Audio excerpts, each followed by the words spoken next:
Unidad 5, transistores de unión bipolar. Ejercicio 3.1. En este ejercicio nos dan un circuito que pretende controlar el encendido y apagado de la lámpara de un auto, que está representado por esta resistencia RC, que es un valor chiquitito, porque es un foquito incandescente, 2,62 ohmios, que lo vamos a encender con la batería del auto. Tenemos 12 voltios disponibles. Lo vamos a hacer utilizando un transistor de unión bipolar, que lo vamos a estar trabajando como una llave. O sea, la idea es que encienda o apague el foco. Entonces, lo que vamos a querer es utilizarlo o en corte. Corte es cuando no circula corriente, entonces es como una llave abierta, no circula corriente y el foquito está apagado. Eso lo lograríamos simplemente evitando que haya corriente de base. Entonces podría ser poniendo esto a masa. Lo podemos operar al transistor en corte y no prende el foco. Y lo que se nos pide es que diseñemos el circuito para cuando queremos encender el foquito, que disponemos de una fuente de 5 voltios y tenemos que calcular RB para que haya una corriente de base que lleve al transistor a la saturación. Entonces, ¿qué nos piden primero? Es calcular cuál va a ser la corriente de saturación. La corriente de saturación depende del circuito, no del transistor. Entonces vemos que en este circuito tenemos 12 voltios.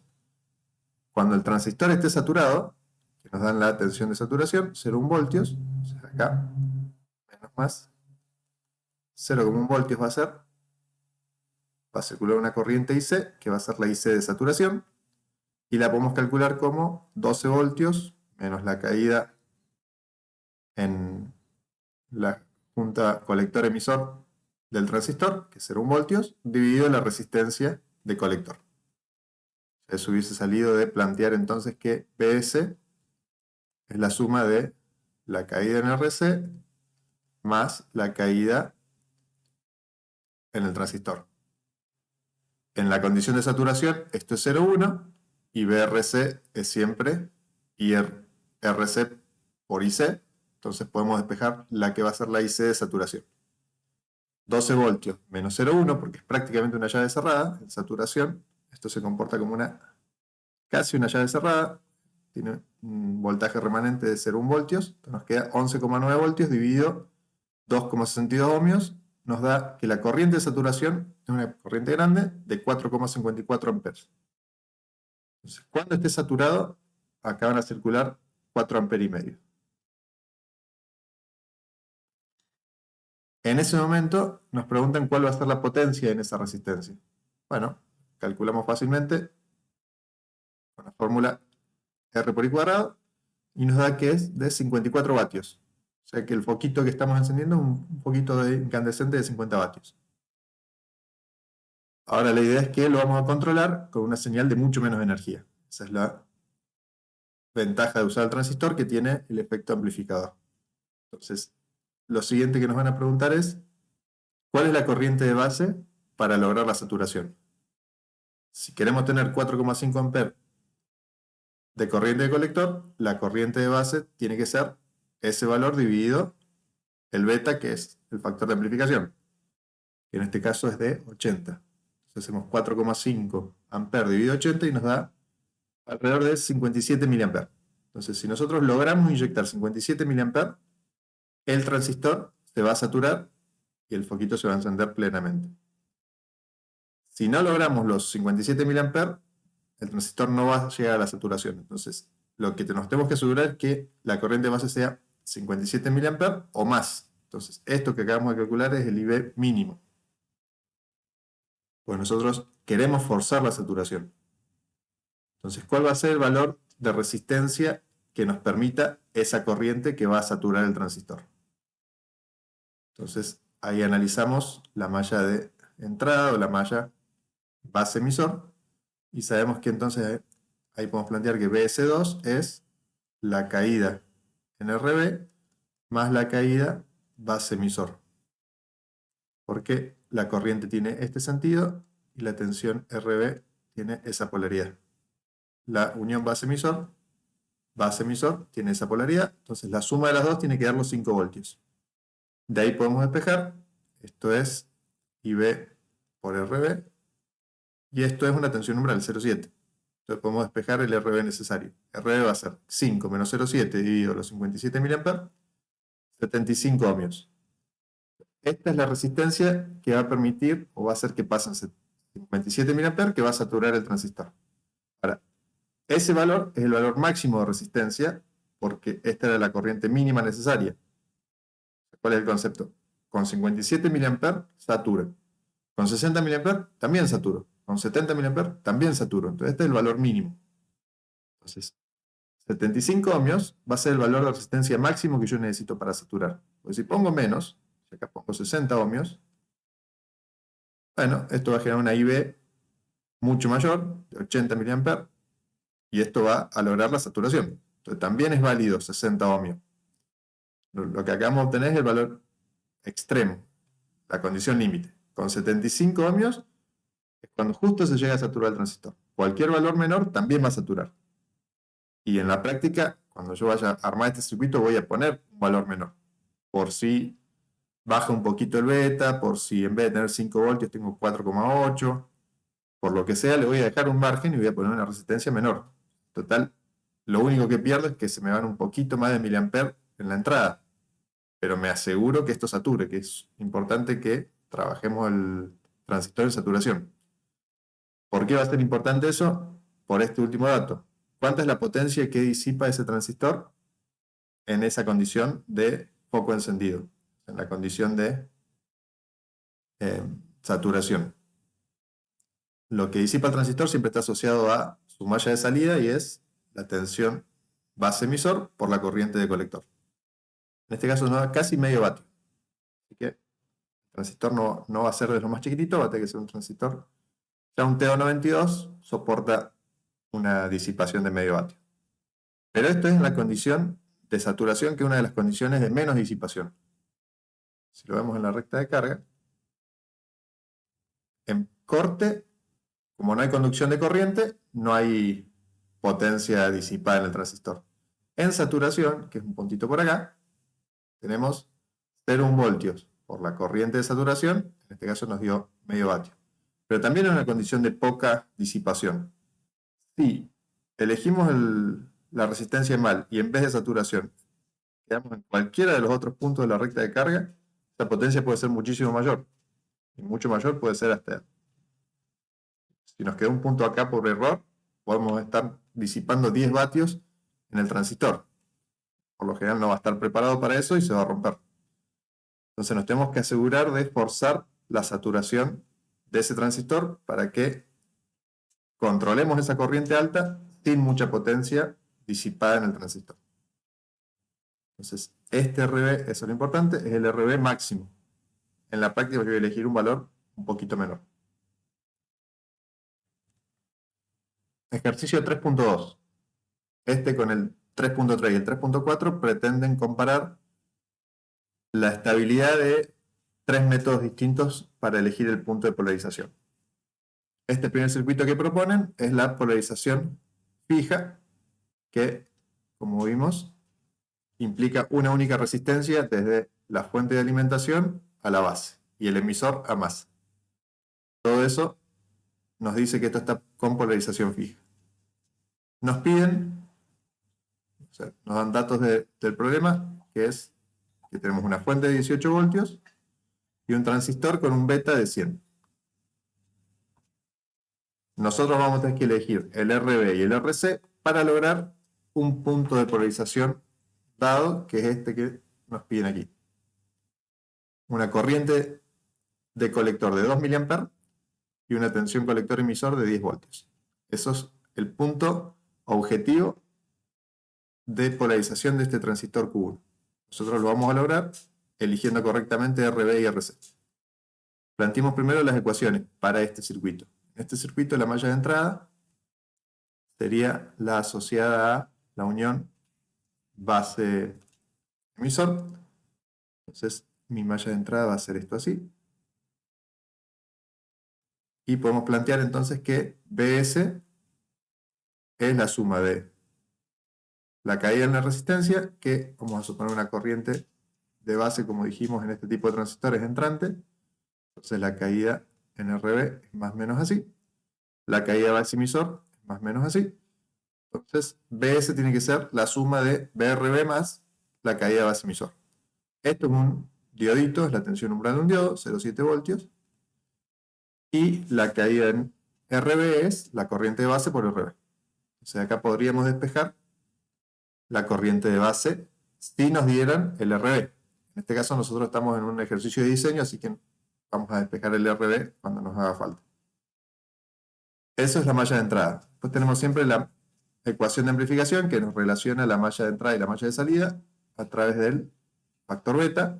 Entonces, dado una corriente de base, la corriente de colector, si está en zona activa, va a ser beta veces esa corriente de base. Por último, nos queda el análisis de la malla de salida, que es esta malla de acá. También, corriente de colector tiene ese sentido, así que la caída en RC va a ser así. Y podemos decir que los 18 voltios también es la suma de PRC más la caída del transistor colector emisor. Entonces BS es los 18 voltios de la caída en RC más la caída colector emisor. La caída colector emisor la podemos despejar. Esto de vuelta en un ejercicio de análisis. De esta manera, nosotros en este caso, como es un ejercicio de diseño, vamos a tener que despejar RC. Ya tenemos las ecuaciones que describen este circuito. Vamos a resolver lo que nos piden. Nos piden una tensión colector emisor de 10 voltios. Vamos a borrar acá un poquitito todo esto. Y vamos a la condición. Nos piden que acá haya 10 voltios. Y nos piden que acá entren, no, perdón, que acá circulen 2 mA. ICQ 2 mA. Esas son las condiciones. Vamos a lograr eligiendo correctamente las resistencias del circuito. Entonces, para que la corriente de colector sean 2 mA, quiere decir que la corriente de base va a ser eso dividido el beta de 100, 20 microamperes. Entonces, de esta ecuación puedo despejar el RB necesario para una IB de 20 microamperes.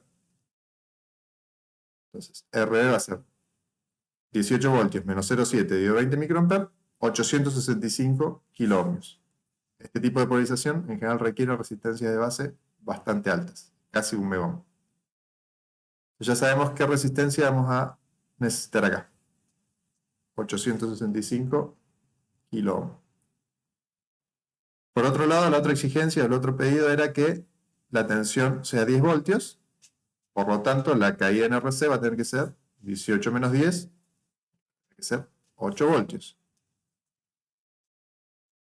Y entonces RC va a tener que ser esos 8 voltios dividido la corriente de 2 mA.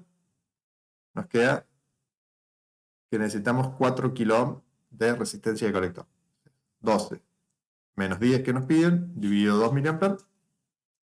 RC tiene que ser de 4K. Ya tenemos las dos resistencias calculadas y seleccionadas para lograr el punto Q que nos pedían, que era este de acá. El punto 2 nos dice, una vez elegido o diseñado este circuito, ¿qué pasa si el transistor cambia o por alguna razón pierde un poco de ganancia y se reduce el beta un 20%?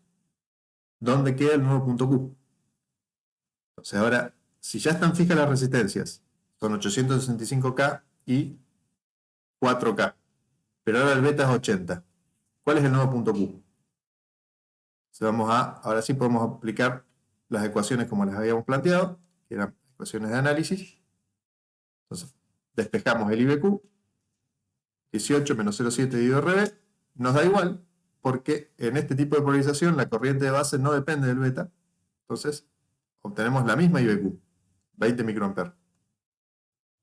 Pero ahora, cuando apliquemos la ecuación de amplificación y multipliquemos por el beta, que ahora es más chico, nos va a dar que la corriente de colector ya no es más 2 mA, sino que es 1,6. Se redujo también un 20%. Entonces ahí ya tenemos uno de los primeros efectos de este tipo de polarización. Depende fuertemente del beta. ¿Qué pasa con la tensión colector-emisor?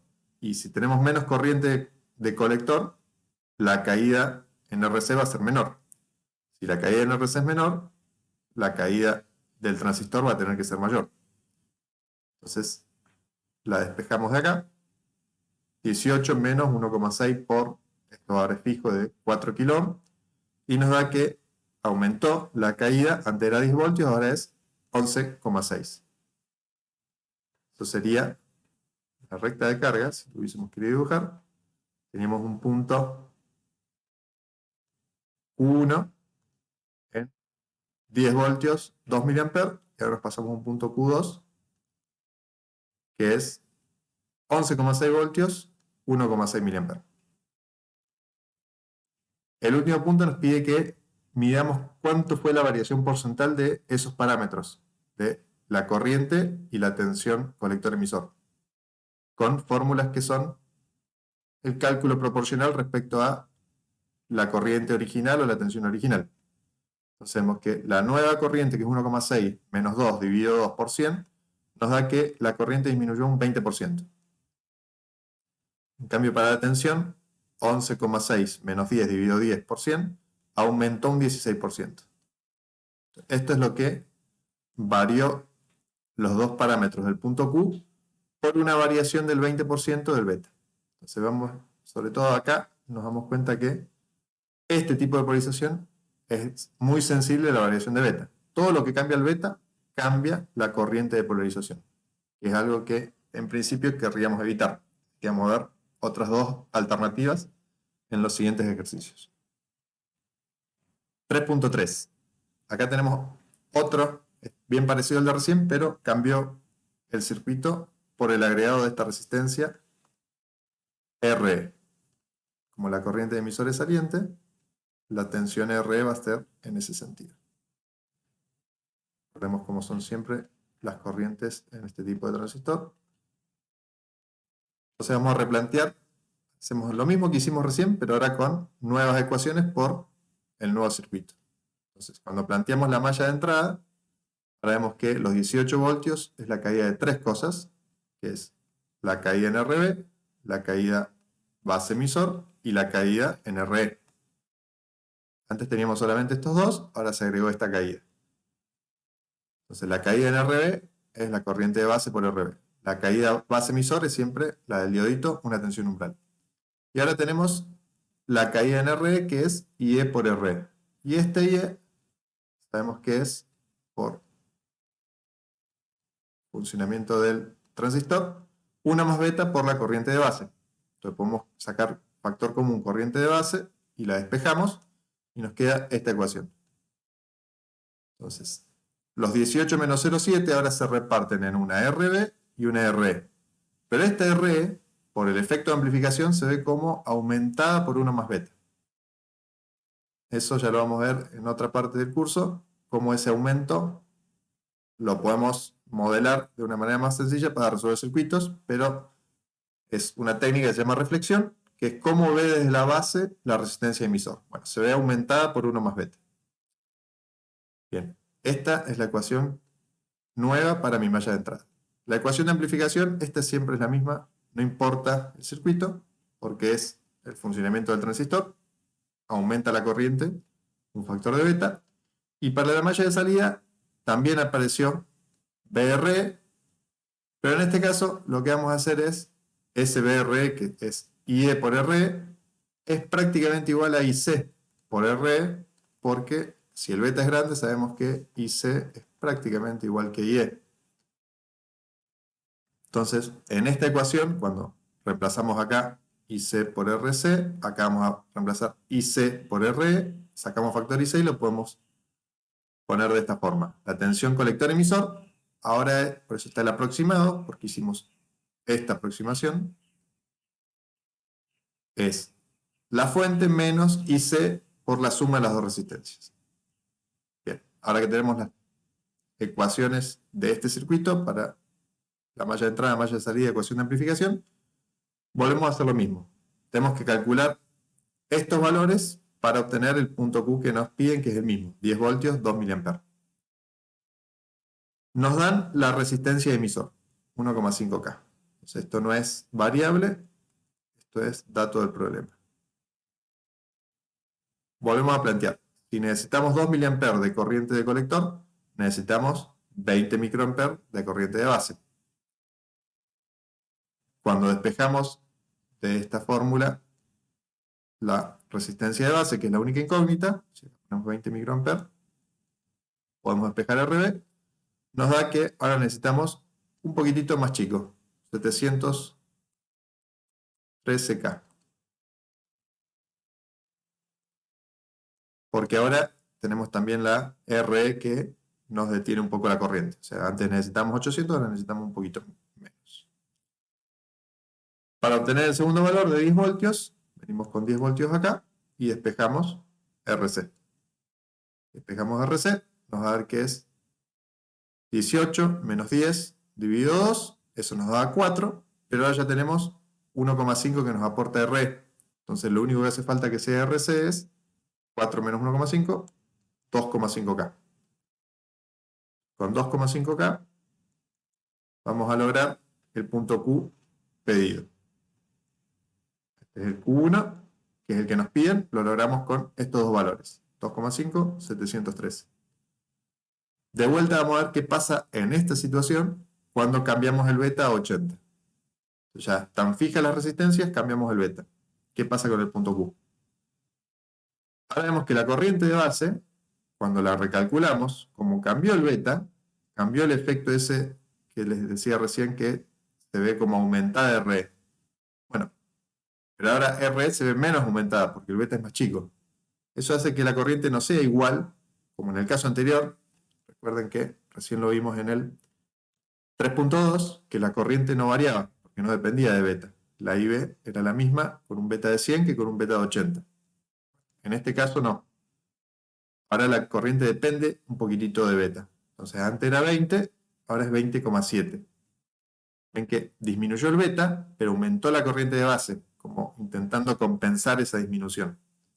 Entonces cuando multipliquemos por el nuevo beta, esto no va a haber disminuido tanto como recién. Recién bajaba el 20% el beta, bajaba el 20% la corriente. Acá como aumentó un poquitito la corriente de base, aunque el beta sea más chico, esto no cae tanto.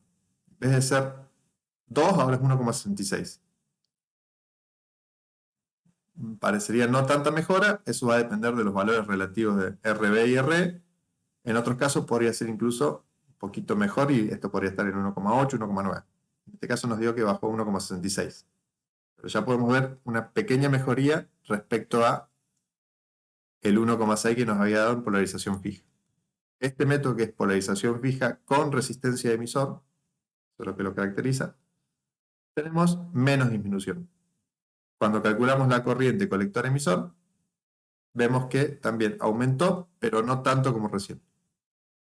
Entonces, en el punto 3, que nos piden calcular esos parámetros o esos porcentajes de variación, vemos que la corriente bajó un 17% y la tensión colector-emisor aumentó un 3%. Entonces vemos una leve mejoría respecto a estos parámetros que eran que caía 20 y aumentaba 16, ahora cae 17 y aumenta 14.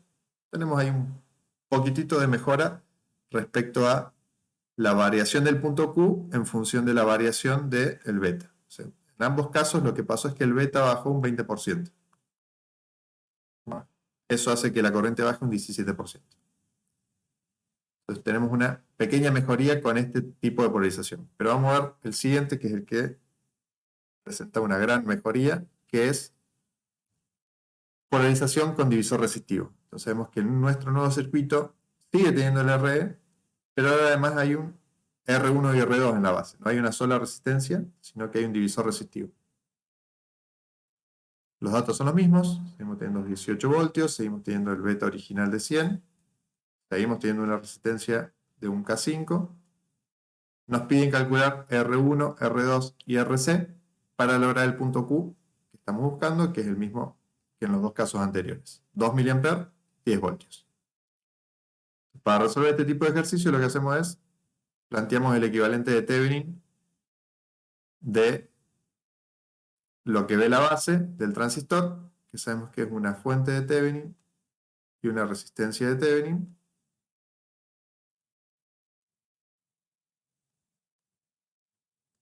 que nos hace que la malla de entrada, o sea, esto reemplaza R1 y R2. Entonces esto va derecho a la base, entonces sería como que va derecho ahí. Entonces nos queda un circuito sencillo, parecido al del ejercicio 3.1, que podemos analizar fácilmente. Entonces la malla de entrada nos queda que la tensión de Thevenin es la tensión en RE más la tensión base emisor más la caída en la resistencia de Thevenin. Caída en resistencia de Thevenin, 0,7, caída en RE. Despejando, podemos obtener la IB como la tensión de la fuente de Thevenin menos 0,7 dividido la resistencia de Thevenin más el RE aumentado. Este equivalente de Thevenin, ya lo vimos en el teórico, pero veamos las fórmulas, es la tensión de alimentación con el divisor resistivo R1-R2, entonces BS por R2 dividido R1 más R2, y la resistencia de Thevenin es el paralelo entre R1 y R2. Entonces estas son las ecuaciones que serían de análisis, la vamos a aplicar en la segunda parte del ejercicio. Primero vamos a necesitar diseñar todos estos valores. La ecuación de amplificación es siempre la misma, y para la malla de salida es idéntica al caso de recién, al 3.3. Tenemos la caída en las dos resistencias, que si suponemos que las corrientes son similares, IC y E, podemos hacer esto, que decimos que la tensión que cae en colector emisor es la fuente menos, y usamos directamente IC para las dos. En realidad habría que ser menos IC por RC, menos IE por RE. Pero vamos a asumir que IC y IE son prácticamente el mismo valor. Esto agrega un error en general menor al 1%, entonces lo podemos utilizar para simplificar las fórmulas. Bien, este caso requiere un poquito más de diseño y hay que tener algunos criterios, entonces vamos a revisarlo.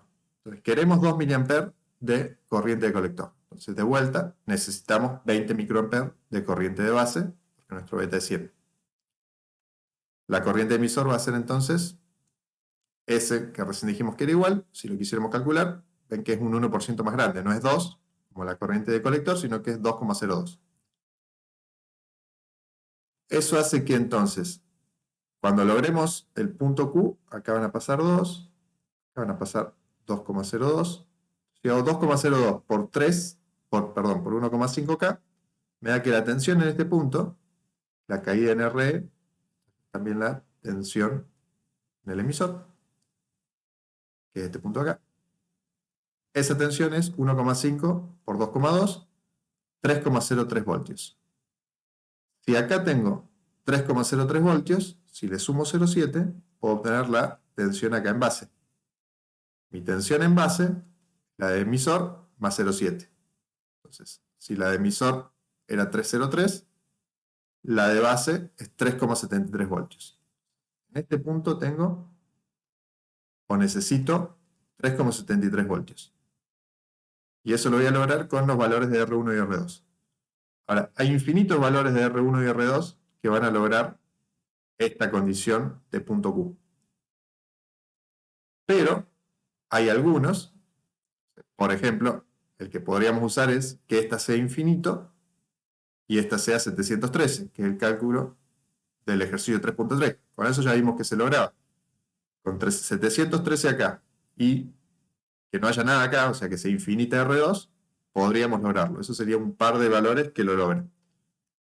Pero este método, la idea es que logre más estabilidad, pretende que además no dependa mucho del beta.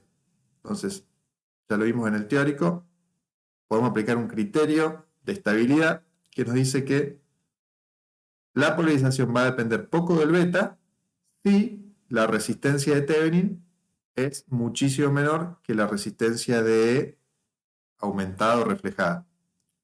Ese es el criterio de estabilidad básico.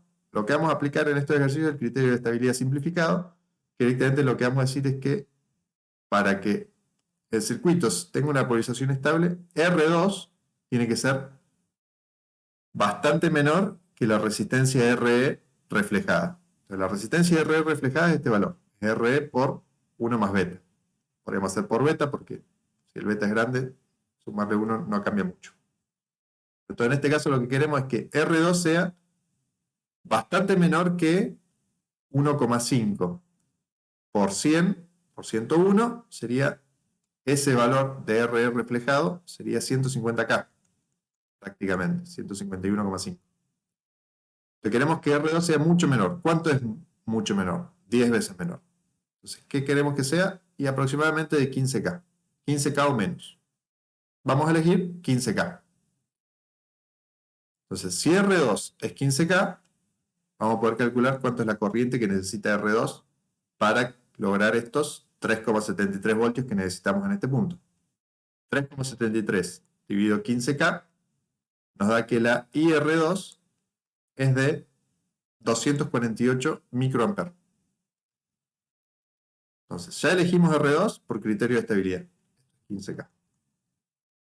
Vimos que por acá pasan 248 microamperes. Hacia la base, habíamos dicho que necesitábamos 20 microamperes. Entonces, si por acá se van 248 y por acá se van 20, por acá tienen que pasar la suma de estos dos. La corriente en R1 es la suma de IR2 más IBQ. 248 más 20, 268. Para que todo esto funcione, acá tiene que pasar 268 microamperes. Bien, ¿qué caída tiene R1? Y acá abajo tiene 3,73 y acá arriba tiene 18. Así que la caída en R1, esto que está acá, BS menos la tensión en base, que era 3,73, va a ser, en este caso, 18 menos 3,73, 14,27. Entonces, esta resistencia tiene 14,27 voltios a bornes y le tienen que circular 268 microamperes. ¿Qué resistencia es? Y divido esos dos valores. 14,27 dividido 268. La resistencia que hace falta poner ahí es una resistencia de 53,1K. Esto es R1. 53,1K. Entonces, con esta resistencia de R1 y esta resistencia de R2, logro 20 microamperes de corriente de base, logro entonces 2 miliamperes de corriente de colector, que es lo que me pedía. Podemos calcular entonces cuánto va a ser la tensión de Thevenin y resistencia de Thevenin que nos hubiese dado. Entonces nos da que el equivalente de ese R1 y R2 es una fuente de casi 4 voltios, 3,96 voltios y una resistencia de 11,7K. Eso lo vamos a utilizar más adelante en el ejercicio. El otro punto que necesitaba para establecer el punto Q era la tensión colector-emisor de 10 voltios. Esta fórmula es igual que en el ejercicio anterior porque la malla de salida es idéntica a la de recién. Entonces la RC nos da igual. 2,5K como nos dio en el 3.3. Entonces ya tenemos diseñado nuestro circuito. Un poquito. Tenemos todos los valores. Entonces acá es 53K. Acá 15K. 1,5K. Y 2,5K. Este circuito tiene 2 mA de corriente de colector, que es lo que me pedía. Y 10 voltios acá. Tiene el punto Q que nos habían pedido en el enunciado. Vamos a hacer lo mismo que hicimos en los anteriores. ¿Qué pasa ahora si en este circuito cambia el transistor o cambia su ganancia a 80?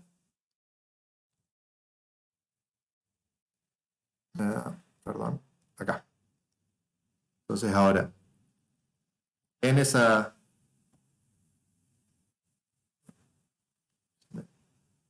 Ahora sí. En este circuito, ahora está fija la resistencia R1 y R2 y me cambió el beta. ¿Qué pasa con el nuevo punto de polarización? Entonces, recién habíamos visto, la tensión de Thevenin era 3,96, la resistencia de Thevenin era 11,7. Cuando calculo ahora el IBQ, el nuevo IBQ, vemos que ahora aumenta bastante. Eso es lo bueno de este método. Ahora el IBQ depende fuertemente del beta. Entonces, si el beta se hace más chico, el IBQ aumenta. Eso hace que, cuando multiplique esto por ese beta más chico, vean que la corriente de colector no bajó tanto. Bajó de 2 a 1,96. ¿Por qué? Porque este método hace que cambie la corriente de base en función de beta.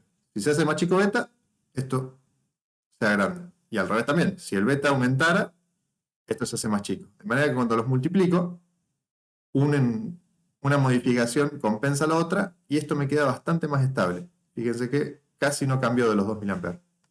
Y cuando calculamos la tensión base emisor, también no varía mucho desde los 10. Hagamos el cálculo de los parámetros esos de variación. ¿Qué porcentaje cambió? Y vemos que la corriente varió y disminuyó solamente un 2% y la tensión aumentó un 1,5%. Si el beta baja un 20%, la corriente solamente baja un 2%. ¿Ven cómo mejoró muchísimo la estabilidad? Antes esto bajaba al 20, esto bajaba al 20. Ahora no, es 10 veces más chica la variación de la corriente.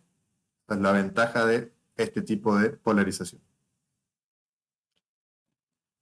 Lo último que nos pide en este ejercicio es volver a calcular todo, pero para otro punto Q, que es un punto Q particular, que es el de máxima excursión simétrica. Entonces, para máxima excursión simétrica, eso está en el ejercicio siguiente, la fórmula, lo que tenemos que hacer es que la corriente sea, la ICQ, sea la mitad, esta es la fórmula que la van a encontrar en el enunciado del 3.5, la corriente necesaria para máxima excursión simétrica es la mitad de la máxima que puede conducir el transistor. Entonces, ¿cuánto es la máxima que puede conducir? Que sería en saturación. Es la tensión de alimentación menos la tensión de saturación, que en este caso no nos la dan, así que la vamos a despreciar, dividido la resistencia que hay en la malla de salida, RC más RE. Prácticamente 18 voltios dividido 4K. Lo máximo que puede circular es 4,5. Entonces, para máxima excursión simétrica, queremos ponernos a la mitad de ese valor, en 2,25. Recién hicimos todos los cálculos para que esto sea 2, ahora necesitamos 2,25. Aplicamos lo mismo mecanismo que hicimos recién, son los mismos pasos, vemos qué corriente de base necesitamos, calculamos la tensión que cae en la resistencia de emisor, le sumamos 0,7, calculamos la tensión en la base, elegimos R2 con el criterio de estabilidad, vemos su corriente, le sumamos la corriente de base, con eso calculamos la corriente en R1 y con eso calculamos R1. Sería el procedimiento. Lo aplicamos para este nuevo valor. Entonces, si queremos una corriente de 2,25 de colector, necesitamos una corriente de base de 22,5 microamperes. Eso hace que la tensión que cae en RE sea un poquito mayor, 3,41. Al sumarle 0,7, ahora la tensión en base es 4,11. El criterio de estabilidad se mantiene y es el mismo, porque el RE es el mismo, y volvimos al beta original de 100. Entonces volvemos a elegir por criterio de estabilidad un R2 de 15K. Teniendo la tensión en base, calculamos la corriente que pasa por R2, le sumamos la corriente de base y obtenemos la corriente que pasa por R1. Con eso despejamos R1. En este caso nos da casi 47K. Entonces ahora, si las resistencias R1 y R2 fueron 47K y 15K, eso me asegura una corriente de colector de 2,25 mA, que es la corriente de máxima excursión simétrica. Podemos calcular el valor de Thevenin, nos queda un poquito más grande, la resistencia de Thevenin nos queda un poquito más chica. Eso nos serviría si tenemos que calcular un nuevo punto de polarización por cambio de beta, por ejemplo.